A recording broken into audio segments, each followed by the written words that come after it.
Hey guys, welcome back to another video. My name is CFI Munden. If you guys want private lessons in the Boise, Meridian, Idaho area, just email me at cfimunden@gmail.com. I do grounds and mock check rides also. If you guys like this content, like and subscribe. It helps a lot. This channel is growing pretty quick, so it's fun to see. All right, pretty crazy one I have for you guys today. I found this video again after seeing it for the first time in like 2022. This video went viral. And this guy is in this plane. He has a catastrophic engine failure. He only has 600 feet to work with, which is no time at all. You hardly have any time to troubleshoot.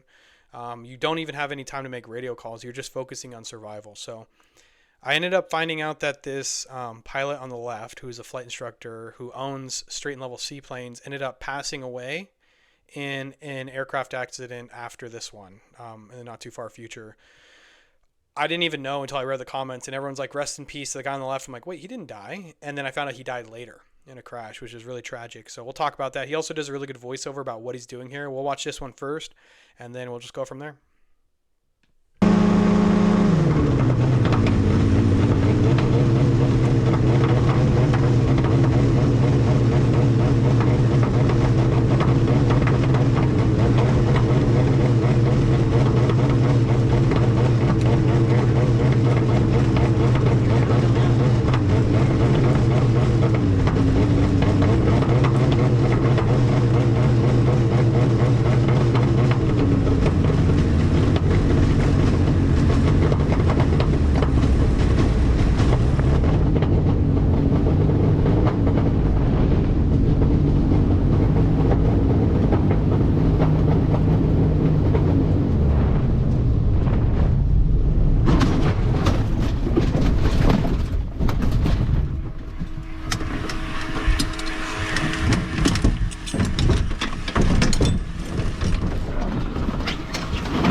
That's crazy. I'm almost tempted to start a counter to see how much time these guys had to respond, but it looks like the emergency happened at what, second 5, and then they touched down at what?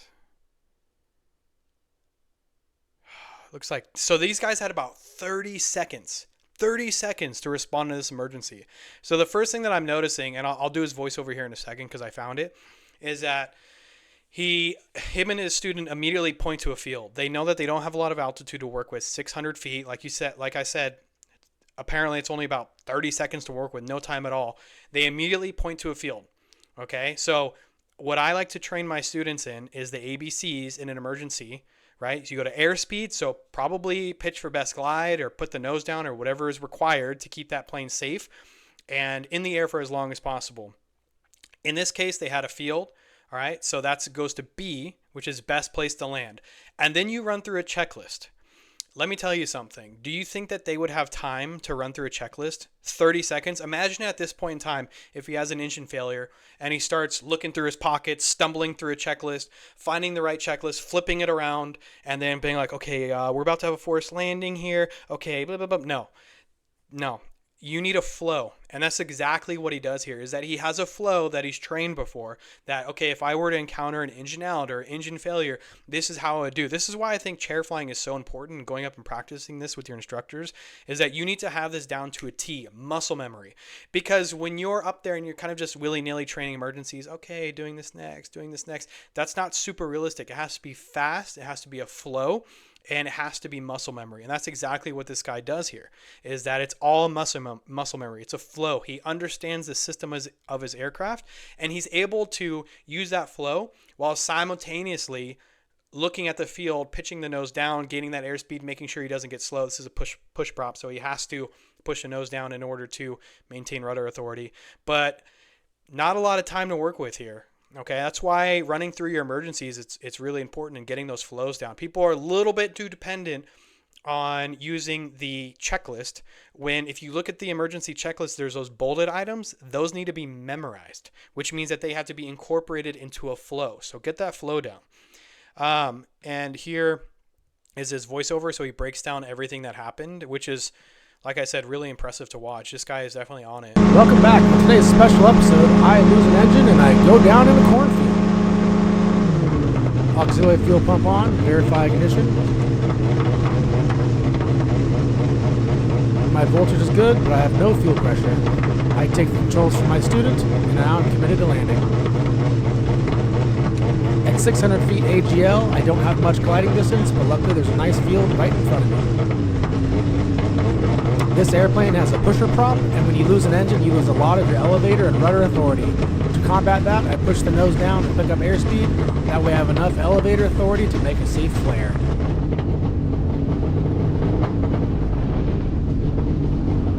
I pull the throttle to full idle and shut off the ignition just before touchdown to avoid any fires after landing.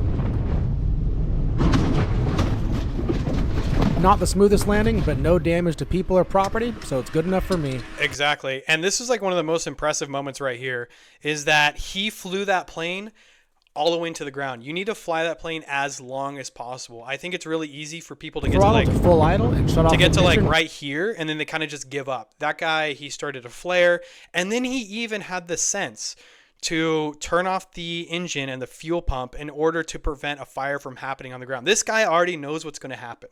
And he's concerned now at this point that once I hit the ground, there's a possibility of a fire, so he prevents that from happening. This is also supposed to be incorporated into your flow.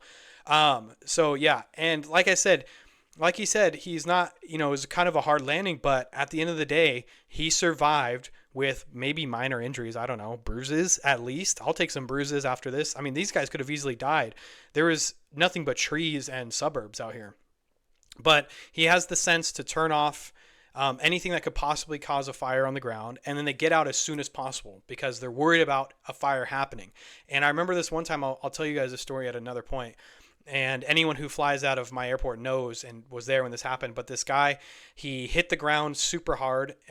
The plane instantly caught into flames, and he was hardly able to get out of there. And he left with like 40% of his body burned. It was insane. I was sitting right there watching it all happen. Crazy stuff. And I was really happy for this guy. And I was like, this is a great example of someone who did the right thing in a bad situation and made it out.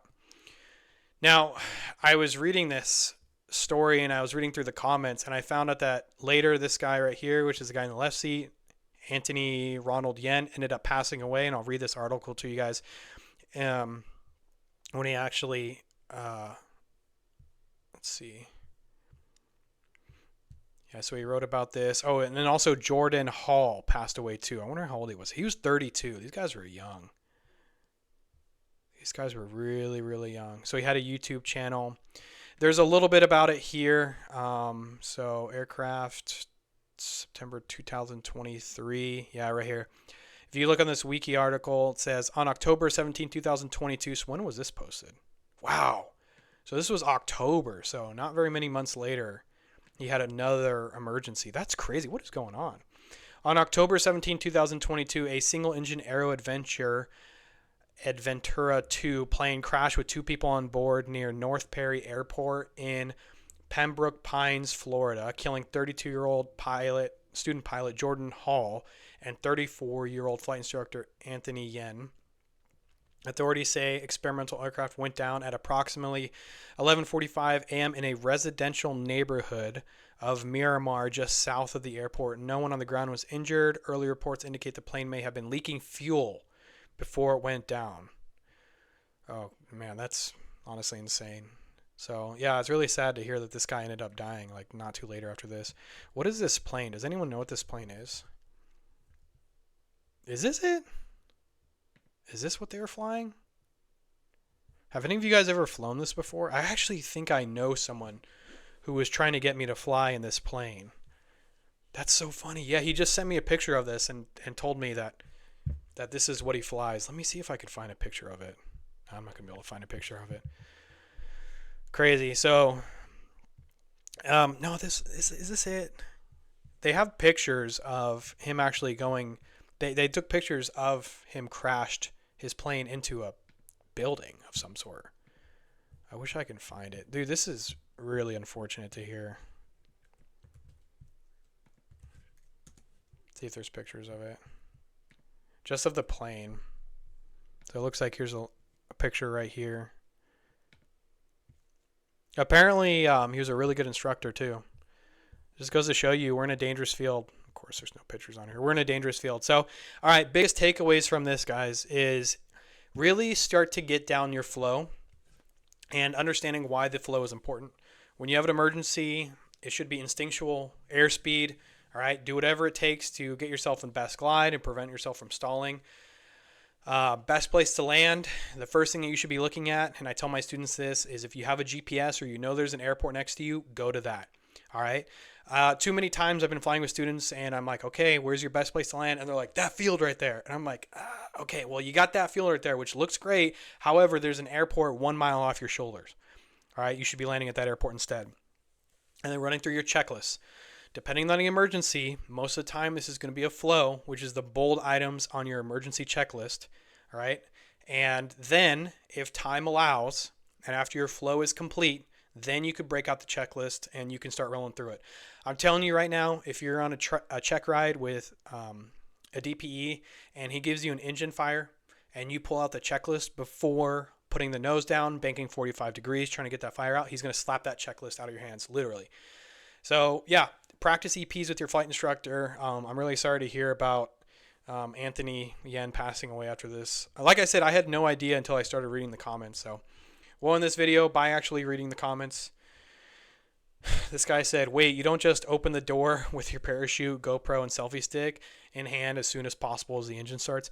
God, you guys, I'm sure you've heard of that. That guy that jumped out of the airplane. That YouTuber jumps out of plane.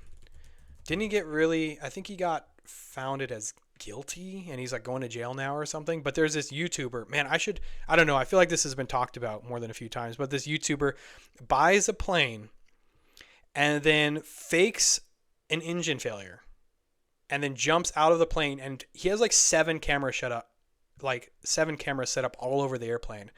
Oh yeah. So he pleads guilty to federal plane crash. Yeah. So I should cover this story a little bit because this was just wild. And he ruins a perfectly good airplane. And then also I'm thinking, you abandon this plane in the mountains. Aren't you worried about maybe not necessarily hitting someone, but starting a giant forest fire? Like, how is that not a concern? So yeah, this guy deserves that punishment that he got. I think he went to jail or something. I don't know. But yeah, and then they say rest in peace. This is the comment that I saw where I was like, wait, what? He unfortunately had an engine failure a few months after this and then passed away in the crash.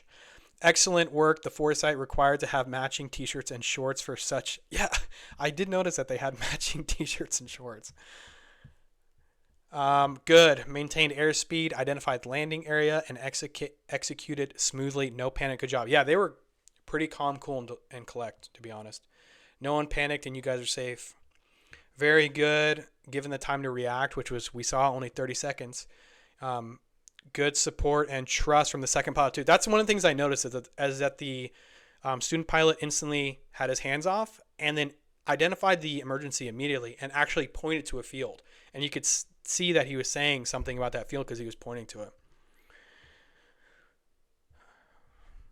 Amazing calm reactions to walk away safely. That tree looked very ominous as they were coming into land. Amazing attention to detail. Look how many corrections and procedures the pilot is going through in 40 seconds. Isn't that what I just said?